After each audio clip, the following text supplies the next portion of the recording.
Good morning students. आज हम लोग हिंदी लैंग्वेज में चैप्टर 20 पढ़ेंगे, जिसका नाम है मुहावरे और लोकोक्तियाँ। तो बच्चों, मुहावरे क्या होते हैं?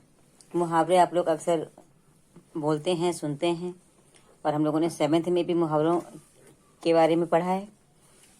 तो मुहावरे बच्चों भाषा को प्रभावशाली और रोचक और सुंदर बनाने के लिए मुहावरों का प्रयोग होता है। ठीक है, किसी भी भाषा को जब थोड़ा और प्रभावशाली हमको बनाना हो या थोड़ा सा उसमें रोचकता लानी हो, और जब वाक्य को और थोड़ा सुंदर बनाते हैं कि वाक्य अच्छा लगे, तब वहां पर मुहावरों का प्रयोग होता है। तो मुहावरा शब्द का अर्थ होता है खास बात। खास बात ये इसका अर्थ होता है। ठीक है, और ये एक विदेशी शब्द है। और मुहावरे जो होते हैं वे स्वयं में एक पूर्ण वाक्य नहीं होते। अगर केवल आपने मुहावरा बोल दिया तो ये मुहावरा अपने आप में पूरा एक वाक्य नहीं होता है, बल्कि ये वाक्यांश होते हैं। ठीक है, क्या होते हैं? ये वाक्यांश होते हैं। इनमें प्रयोग किए गए शब्दों का अर्थ शाब्दिक नहीं रहता। इनमें जो प्रयोग होते हैं उनके शब्दों का जो अर्थ होता है वो शाब्दिक नहीं होता है। मतलब जिन शब्दों का उसमें प्रयोग होता है, अगर उन शब्दों का हम शाब्दिक अर्थ निकालें तो वो उसका अर्थ नहीं होता है, बल्कि ये सांकेतिक अर्थ देते हैं। मतलब कि जो भी शब्द इसमें होगा उसका शाब्दिक अर्थ ना होकर के सांकेतिक अर्थ होता है। ये हमारे मुहावरे होते हैं। ठीक, उसका मतलब कुछ और अर्थ होता है। जैसे कि देखिए, एक आपका मुहावरा है कि नाक ऊंची होना। तो अगर हम इसका शाब्दिक अर्थ निकालें तो कहेंगे कि व्यक्ति की नाक ऊंची हो गई है ना। लेकिन यहाँ पर ये मुहावरे के रूप में जब किसी वाक्य में प्रयोग होगा तो इसका अर्थ होता है कि व्यक्ति का सम्मान बढ़ गया। ठीक है, उसका सम्मान बढ़ना, उसका मान सम्मान। तो इसलिए जब किसी का मान सम्मान बढ़ता है तो कहते भाई नाक उसकी ऊंची हो गई। ठीक है, क्योंकि नाक को मान सम्मान का प्रतीक माना जाता है कि भाई उनकी बहुत ऊंची नाक है। तो ये इस तरह से ये मुहावरा प्रयोग होता है। और मुहावरे जो हैं हमारे वाक्यों को सुंदर बनाने के लिए लोग बीच बीच में बोलते हैं और इनका प्रयोग होता है भाषा शैली में।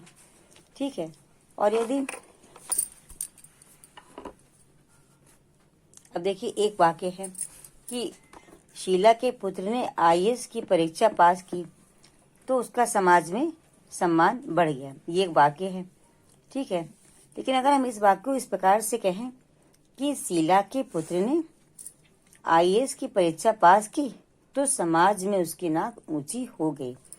अब ये जो दूसरा वाक्य है जिसमें प्रयोग हुआ है कि समाज में उसकी नाक ऊंची हो गई, ये ज्यादा प्रभावशाली वाक्य है क्योंकि इसमें मुहावरे का प्रयोग हुआ है।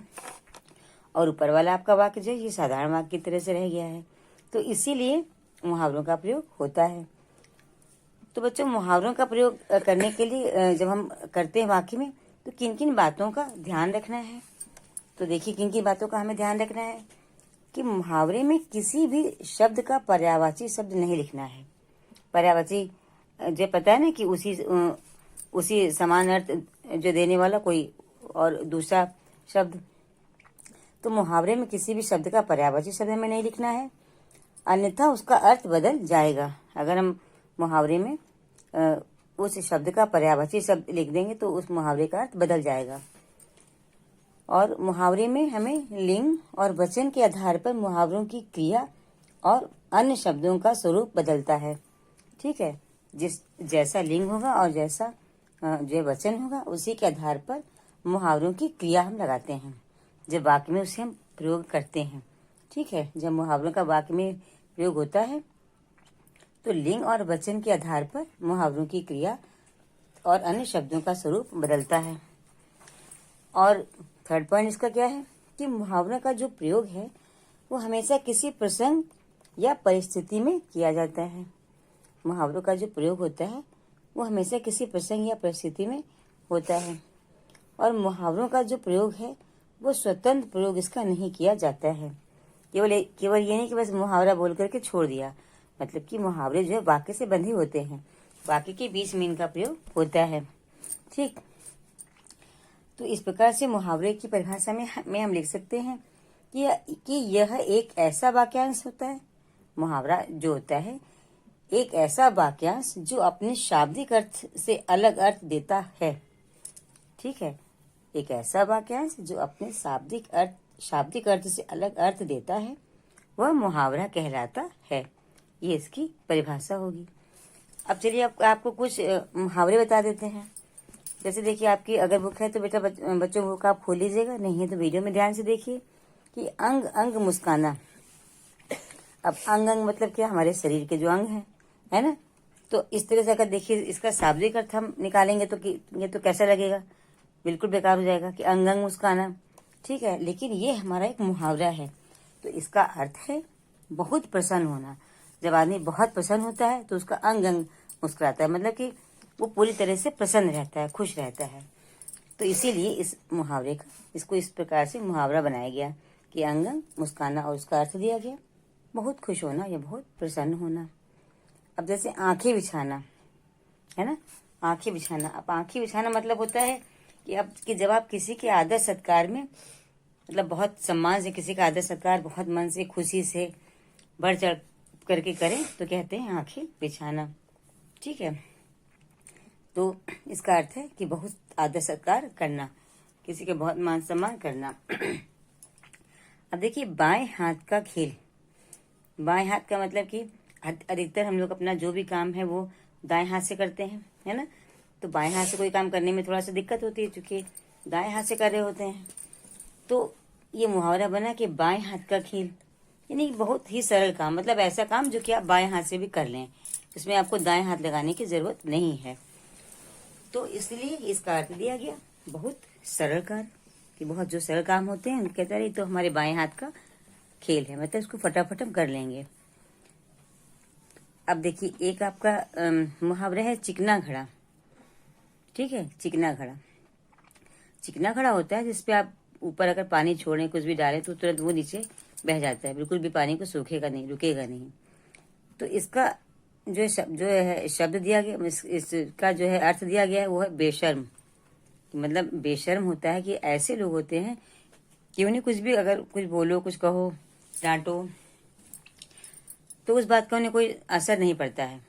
तो उनके लिए ये प्रयोग होता है कि अरे बिल्कुल चिकना घड़ा है, किसी बात का असर ही नहीं होता है। मतलब कोई भी बात कही, वो एक कान से सुनी और एक कान से निकाल दी, तो मतलब बिल्कुल वो बात उनकी चली गई, ध्यान नहीं, मतलब उस बात को बिल्कुल भी अपने अंदर नहीं उतारा।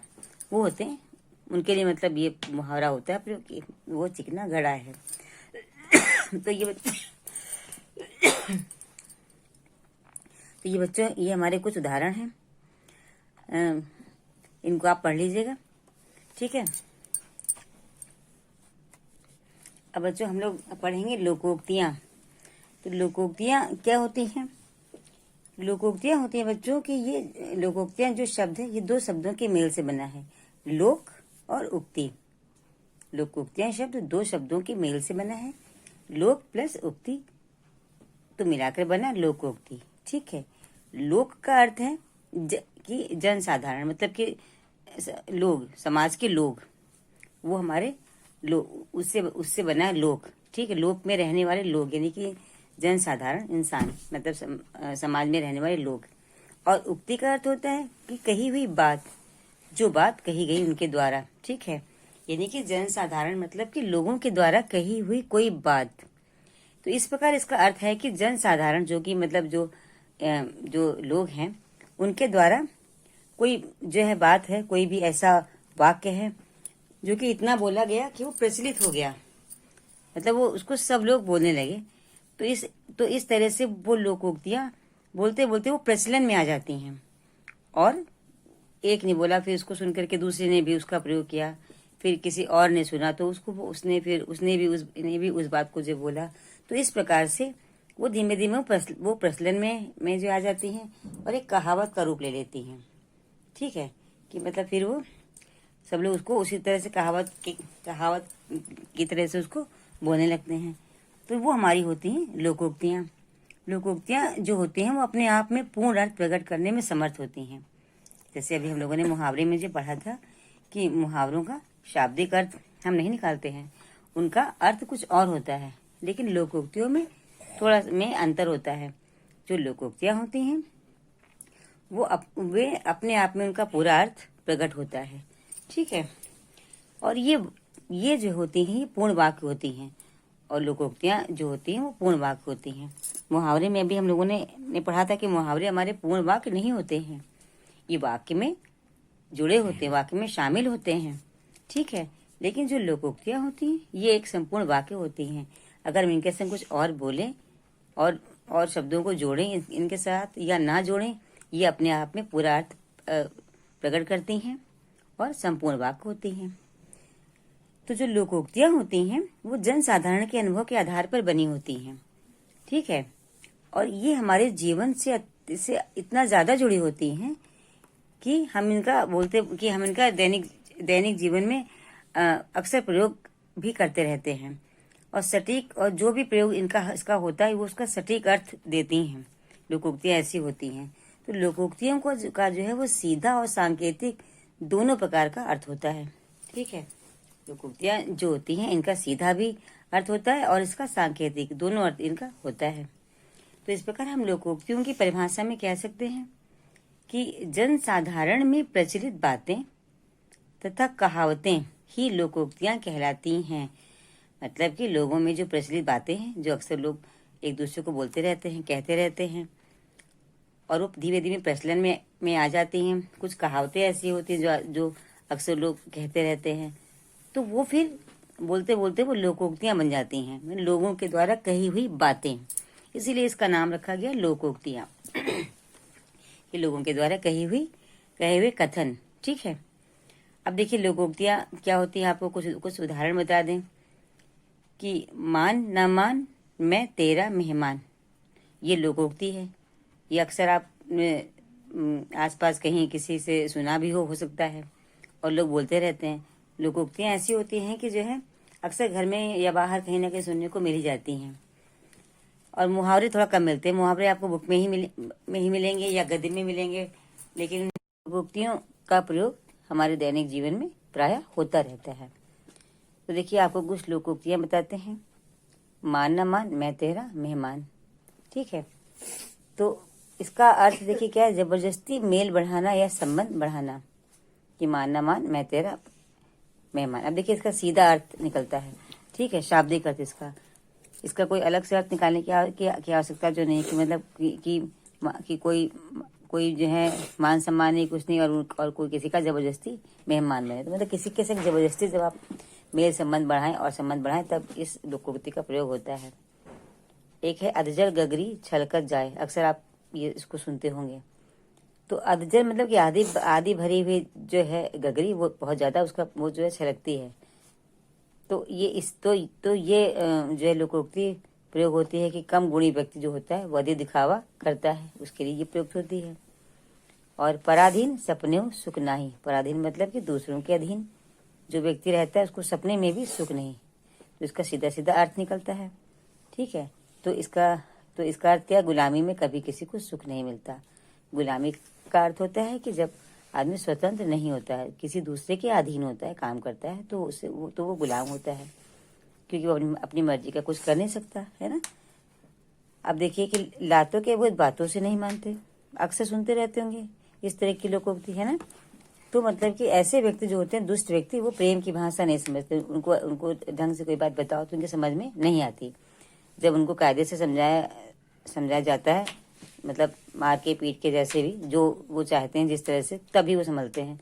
तो इसीलिए ये लोकोक्ति प्रयोग होती है कि लातों के भूत बातों से नहीं मानते, मतलब जो पिटने वाले हैं वो सीधे सीधे बात से नहीं मानेंगे। तो मतलब इस तरह की लोकोक्तियां जो है हमारी दैनिक जीवन में प्रायः प्रयोग में आती हैं और हम लोग इसको बोलते रहते हैं।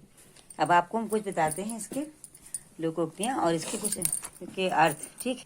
देखिए अर्थ और वाक्य में प्रयोग सहित कुछ लोकोक्तियां हैं कि हाथ कंगन को आरसी क्या, ठीक है। तो मतलब इसका अर्थ है कि प्रत्यक्ष को प्रमाण की आवश्यकता नहीं होती है, ठीक। इसका अर्थ है कि प्रत्यक्ष को प्रमाण की, मतलब जो चीज सामने हमें प्रत्यक्ष दिखाई जो पड़ती है उसको तो उसके लिए प्रमाण की आवश्यकता नहीं होती है।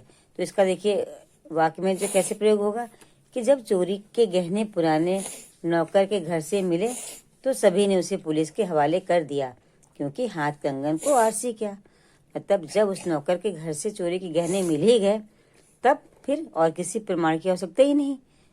तो इस तरह से ये हमारी लोकोक्ति बिल्कुल इस पे सटीक बैठती है कि जब चोरी के गहने वहाँ से मिले तो उसको पुलिस के हवाले जो किया, क्योंकि हाथ कंगन को आरसी किया, है ना।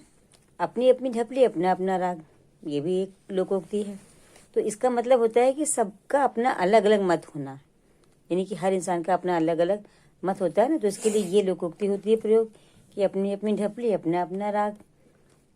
तो इसको वाक्य में आप किस प्रकार से बना सकते हैं, इस विभाग में तो सब अपनी अपनी ढपली अपना अपना राग अलाप रहे हैं। इस प्रकार से आप अपना कोई भी वाक्य ऐसा बना सकते हैं जिसमें ये आपकी लोकोक्ति आए। तो वाक्य आप जो चाहें आप वो बना सकते हैं, ठीक है।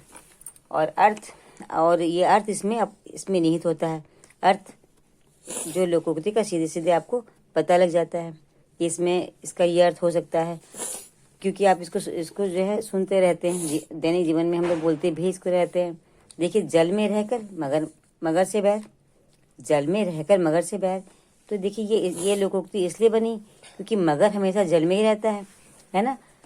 और जल में जो दूसरा जीव अगर रह रहा है और अगर वो मगर से बैर करेगा तो रह ही नहीं पाएगा, क्योंकि मगर तो जल में ही रहता है। तो इसका अर्थ क्या है, सहारा देने वाले से शत्रुता करना, कि जो सहारा दे उससे शत्रुता जो करना, मतलब जिसके घर में आप रहें, जो आपको मदद करे उसी से आप जो शत्रुता जो करे, तो ये इसका अर्थ हुआ।